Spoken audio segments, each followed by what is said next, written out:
Yeah, g'day. How are you going today? Have you ever thought that sometimes we go a little bit too light on this show? In fact, somebody wrote to us just last week and they said they feel that Too Good Today on Sunday is just a little bit too politically correct. So we thought what we'd do this week, we'd have a slightly quirky look at the history of Christianity, at the politically incorrect version of the history of Christianity. What was the story of the Christian church really and truly? And is this one of the reasons why so many today just think, what's the point of being Christian? Because after all, think about the church. Welcome to today's show. I'm James Tugan, and it's really good to see you today because I just want you to think about the brief history of Christianity. What's it like? Well, medieval ages, what did we have? We had Catholics killing Protestants. Then, of course, we had the Lutherans killing the Baptists because the Baptists wanted to be baptised, so the Lutherans drowned them. But the Baptists don't get off so light either because, you see, they went to the United States of America. President Lincoln, he had to free the slaves from the Southern Christian Baptists, and so began the Civil War of America. And today it's the Western Christian nations that arguably have begun more wars in this century than the last century than any other. Welcome to today's show. I've got my friend Kyle with me today to help explore this question. Thank you, James. It's nice to be here. But the story of war, it's always been around, hasn't it? Look, honestly, I have loved war. I remember being You love war?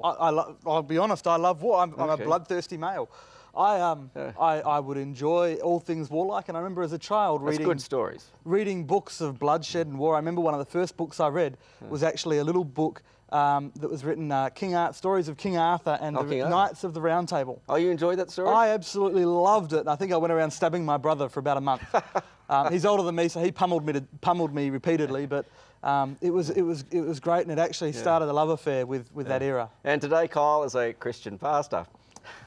Kyle, tell us a bit about King Arthur. Now, did you see the movie? I did. I actually saw the movie not too long ago. Yeah, okay. The recent one, that was. Yeah. And look, I enjoyed it. It flashes up at the beginning an interesting historical tidbit. It says that this movie is now historically accurate and helps to correct some of the inaccuracies of the past. Tell us a bit about the spin on the movie.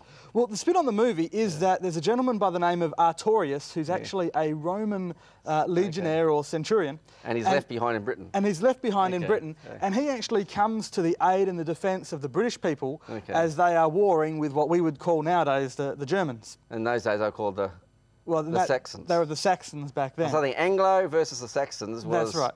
And they had a Roman guy fighting for the England Anglos. against Germany. Yes, with the Italians helping the English that time. Oh, look, my dear friends of Britain, if you're from England and you've emigrated to New Zealand, this came as somewhat of a bit of a shock to me to think that if you're Anglo-Saxon, the reason you're Saxon is the Germans won. That's right. And ultimately they did. But the story, see, what this recent movie did is it showed that history has an interesting way.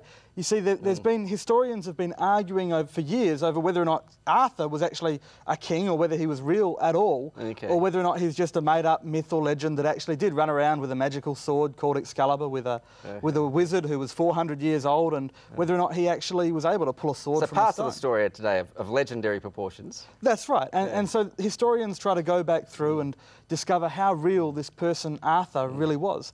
And Artorius, the movie, presents one option of who Arthur may have been. Look, I love the movie and I love that particular option. It was written about by historians and sure, it created a bit of controversy at the time, but I just wonder whether or not a Roman soldier was left behind in Britain and he tried to save them from the German invasion. Well, a couple of hundred years later he lost.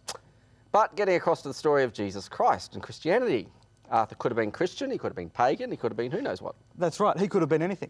But I think that the great thing about the story of Arthur is that we all want to know somebody, we all want to be part of a story where somebody comes in and is the hero. Nowadays we love Superman and Hancock and all these other superhero stories that are out. And the story of Jesus is really about the greatest superhero of all. Okay, so it's just a wonderful thing to think about the stories where there's a deliverer and the deliverer saves all of humanity in a time of great darkness. What surprises many people is to discover just who Jesus Christ claimed to be.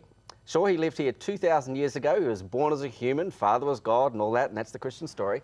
But many people are shocked to discover that Jesus Christ claimed to be the creator, not just of humanity on earth, not just of the animals and the grass, but of the entire universe. Have a look with us as we explore a creation story.